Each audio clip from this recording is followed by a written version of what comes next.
Paralympics చరిత్రలోనే అత్యుత్తమ ప్రదర్శనతో భారత అథ్లెట్లు అబ్బురపరిచారు. ఆదివారం ముగిసిన ప్యారిస్ పారాలింపిక్స్ క్రీడల్లో భారత్ 29 పతకాలతో 18వ స్థానంలో నిలిచింది. గత టోక్యో పారాలింపిక్స్లో భారత్ 5 స్వర్ణాలు, 8 రజతాలు, 6 కాంస్యాలతో కలిపి 19 పతకాలతో 24వ స్థానంలో నిలిచింది. శనివారం భారత్కు ఒక స్వర్ణ పతకం, ఒక కాంస్య పతకం లభించాయి. భారత్ సాధించిన 29 పతకాల్లో 7 స్వర్ణాలు, 9 రజతాలు, 13 కాంస్యాలు ఉన్నాయి. చైనా 220 పతకాలతో టాప్ ర్యాంక్లో నిలిచింది.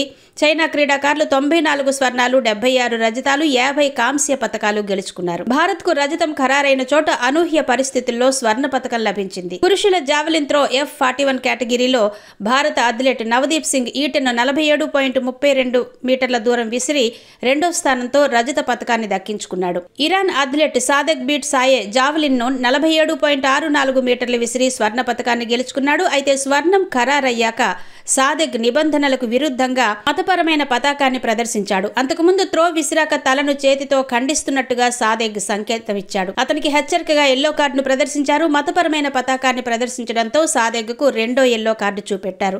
దాంతో అతను డిస్క్వాలిఫై అయ్యాడు. సాదెక్ ఫలితాన్ని రద్దు చేయడంతో పాటు అతను సాధించిన స్వర్ణ పతకాన్ని వెనక్కి తీసుకున్నారు. 2వ స్థానంలో నిలిచిన నవదీప్ కు స్వర్ణ పతకాన్ని ప్రదానం చేశారు.